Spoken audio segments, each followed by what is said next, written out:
అందరికీ నా యొక్క హృదయపూర్వక వందనాలు. ఈ ఉదయకాల సమయం ముందు మీతో నేను వాక్యాన్ని ఆ, ముచ్చరించడానికి దేవుడు నాకు ఇచ్చిన ఈ అవకాశాన్ని బట్టి నా హృదయపూర్వక దేవునికి వందనాలు తెలియజేస్తున్నాను.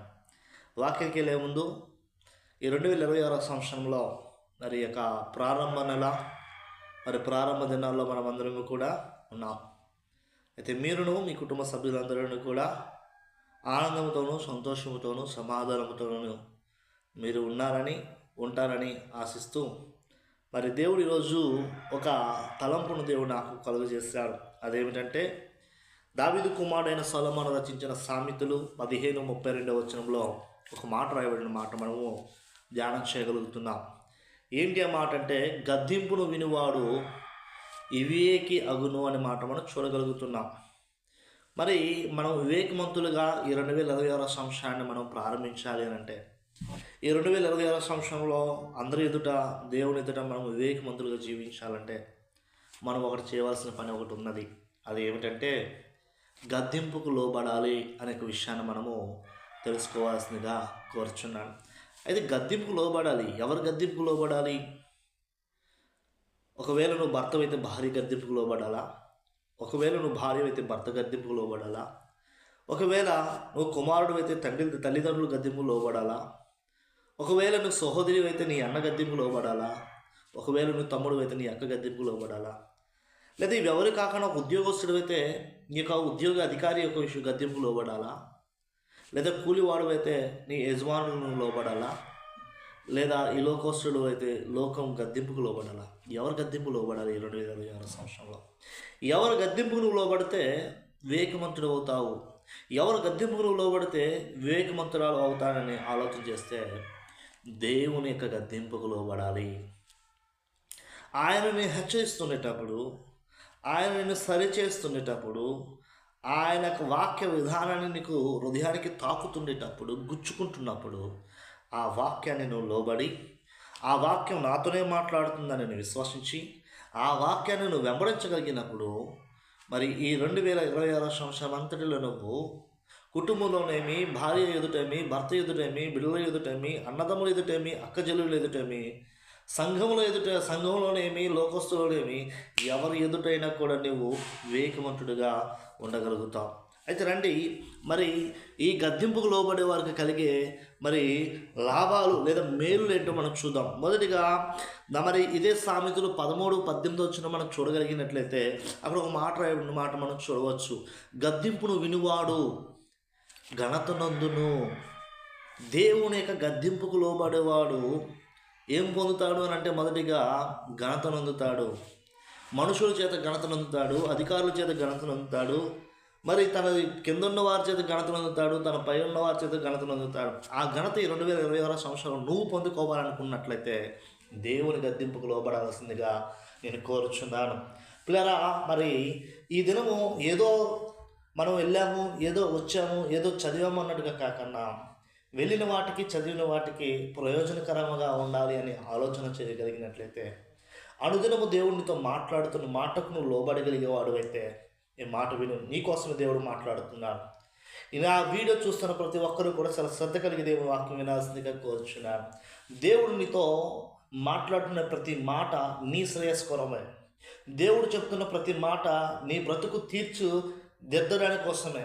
దేవుడు నీకు చెప్పబోతున్న ప్రతి మాట నీ జీవితాన్ని మార్చడానికి కోసమే. కాబట్టి దేవునితో ఏం మాట్లాడుతున్నాడో, దేవునికి ఏం చెప్తున్నాడో చెప్పిన వాటి యందు శ్రద్ధ కలిగి నువ్వు వినగలిగినప్పుడు మనుషులు ఎదుట, అధికారులు ఎదుట, వారందరి ఎదుట ఏమవుతావు అంటే గద్దింపునకు లోబడువాడు, గద్దింపు వినువాడు ఘనతనందును. నెంబర్ 1. మూడవదిగా రెండవ విషయం మనం చూసుకోగలిగినట్లయితే ఇదే సామెతలు 15:5 మనం చూడగలిగినట్లయితే అక్కడ ఒక మాట రాయబడిన మాట మనం చూద్దాం. ఇక్కడ మనం చూసుకున్నట్లయితే గద్దింపునకు లోబడువాడు బుద్ధిమంతుడు అవుతాడంట. మొదటిగా గద్దింపు వినువాడు ఘనతనందును, రెండవదిగా గద్దింపుకు లోబడువాడు బుద్ధిమంతుడు అవుతాడంట. ఎంతవరకు నేను అందరూ బుద్ధిహీనుడు అన్నాడేమో, ఇంతవరకు ప్రతి ఒక్కరు కూడా వీడు పనికి మారాడు అన్నాడేమో. అయితే ఈ 2026 సంవత్సరంలో నిన్ను అన్నవారు నీ వైపు చేయి చూపించే వారు అందరి ఎదుట చేయి దించుకునేట్టుగా, తల దించుకునేట్టుగా, వారు తల దించి నీ తల పైకెత్తేటట్టుగా నువ్వు బ్రతకాలని కోరుకున్నట్లయితే ఎవరైతే నేను బుద్ధిహీనుడు అన్నాడో వాడు నేను మళ్ళీ బుద్ధిమంతుడు అనాలి అనుకుంటే, ఎవరైతే నేను పనికి మాలాడు అన్నాడో వాడు నువ్వు పనికొచ్చేవాడు అన్నట్లయితే నువ్వు చేయవలసిన పని ఒకటే. ఏంటి అంటే దేవుని గద్దింపులకు లోబడు. ఈ 2026 సంవత్సరంలో దేవుడు నీతో మాట్లాడుతున్న ప్రతి మాటకు లోబడు. ఈ 2026 సంవత్సరంలో నీకు దేవుడు సెలవిస్తున్న ప్రతి మాటకు నువ్వు లోబడు.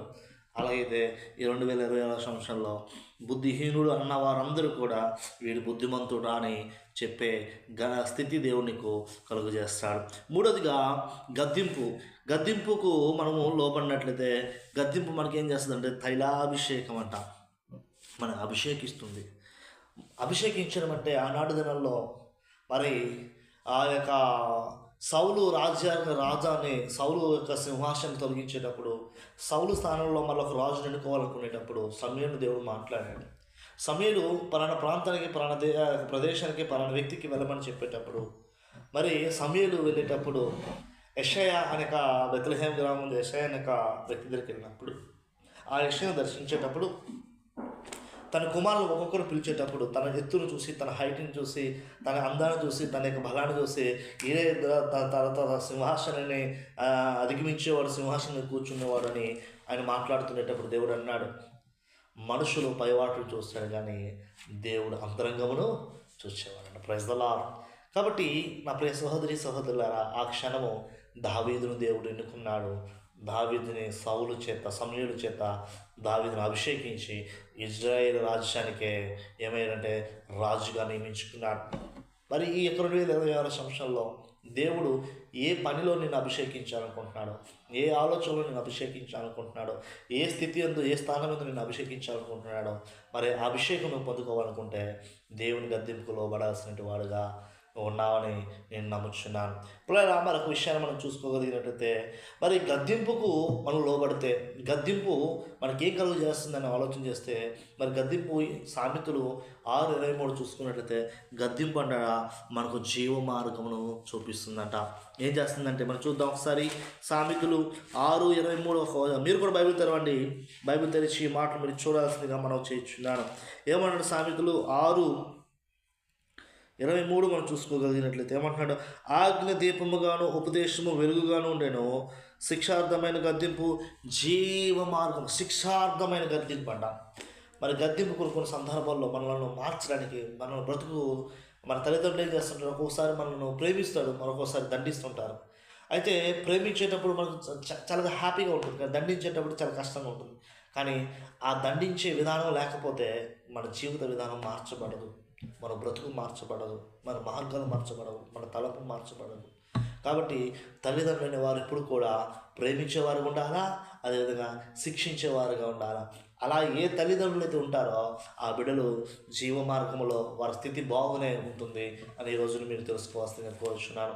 గారాభంగా మన బిడ్డలను పెంచినట్లయితే ఆ పిల్లలు ఏ తల్లిదండ్రులను తమ బిడ్డలను గారాభం పెంచుంటారో వారి జీవితాలు మీరు తొంగి చూడండి ఒకసారి, వారి జీవితాలు చెడిపోయే విధముగా మనకు కనబడుతుందని నేను మీకు సభాముఖంగా తెలియజేస్తున్నాను. 8 విషయాలు చూసుకున్నామంటే ఇప్పటికి 4 విషయాలు చూసుకున్నాం. గద్దింపు వినివాడు ఘనతనందును, గద్దింపుకు లోబడివాడు బుద్ధిమంతుడవును, గద్దింపు తైలాభిషేకం మనకు కలుగజేస్తుంది, గద్దింపు జీవ మార్గమును కలుగజేస్తుంది. మరి 5గా మనం చూడగలిగినట్లయితే ఇదే సామెతలు 10:17 మనం చూసుకోగలిగినట్లయితే ఆయన అంటున్న ఒక మాట అంటున్నాడు ఇక్కడ 10:17. బైబిల్ మీరు కూడా తెరవండి పిల్లరా. 10:17 ఉపదేశం అంగీకరించేవాడు జీవ మార్గంలో ఉన్నాడు, గద్దింపునకు లోబడని వాడు త్రోవ తప్పను. దేవుడు నీతో మాట్లాడుతున్న ప్రతి మాటకు నువ్వు చెవి ఎగ్గకపోతే, దేవుడు నాతో మాట్లాడుతున్నాడని నువ్వు తలంచకపోతే, దేవుని మాటకు నువ్వు లోబడకపోతే, ఒకనొక దినము నీ జీవితంలో గమ్యము లేని మానవుడుగా నీ త్రోవ తప్పిపోయి ఈ లోకంలో నశించిపోయే స్థితిలోకి నువ్వు వెళ్ళవలసిన వాడిగా ఉంటావు. అందుకంటున్నాడు, ఒక మాట ఉంది, త్రోవ కానక తిరుగుచున్నాను, యేసు గొర్రె పిల్లను నేను, వదగుతే బడిన గొర్రె పిల్లను, యేసు గొర్రె పిల్లను నేను, వదగుతే బడిన గొర్రె పిల్లను, దినదినము చనిపోవచున్నాను, యేసుక్రీస్తులో బ్రతుకుచున్నాను. మనందరము కూడా మనల్ని మేపు అనగా మనం మేపే కాపరి ఎవరంట? ప్రధాన కాపరి, గొప్ప కాపరి, మంచి కాపరి ఆయనే ప్రభువైన యేసుక్రీస్తు ప్రభువారు. మనమందరం ఆయన మేపే గొర్రెలము. మన గొర్రెలము త్రోవ తప్పిపోకుండా ఉండాలంటే మన కాపరు మనం చూపించిన మార్గంలో ఆయన బాటలో మనం నడిచే వారంగా ఉండాలి. మరి గద్దింపునకు లోబడని వాడు ఏమవుతాడంట? త్రోవ తప్పిపోతాడంట. వాడు తప్పుడు మార్గంలో, తప్పుడు ఆలోచనలో, తప్పుడు ప్రయాణంలో వారు జీవిస్తూ చివరికి తనకు తానే ఉరి తీసుకొచ్చుకొని తన ప్రాణమును కోల్పోయేవాడుగాను, అవమానాలు నిందల పాలయ్యేవాడుగాను ఉంటాడని ఈరోజు నేను మీకు సభాముఖంగా తెలియజేస్తున్నాను. మరి ఆ రోజుగా మనం చూడగలిగినట్లయితే గద్దింపు జ్ఞానమును కలుగు చేయించున్నదంట. ఏం చేస్తుందంట? గద్దింపును మనకేం చేస్తుందంట?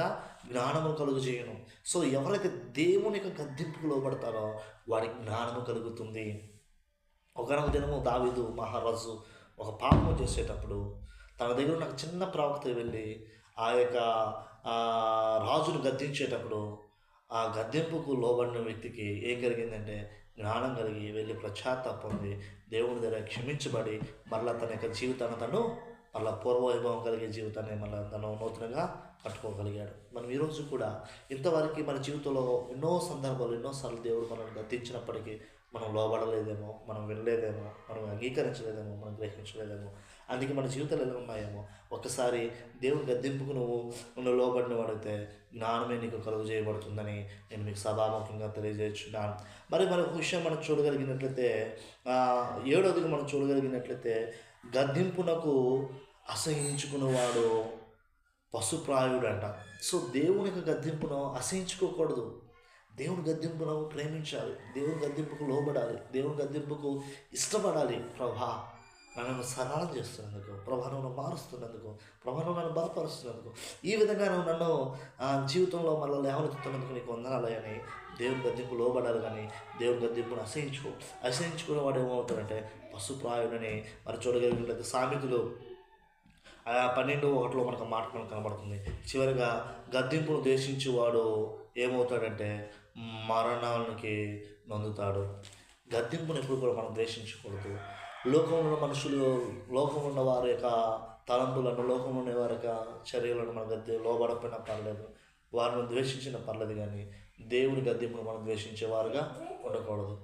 అలా మనం ఎప్పుడైతే ద్వేషించేవారు ఉంటామో మన జీవితం మనది మరణానికి చేరువలో, మరణానికి దగ్గరగా ఉంటుంది.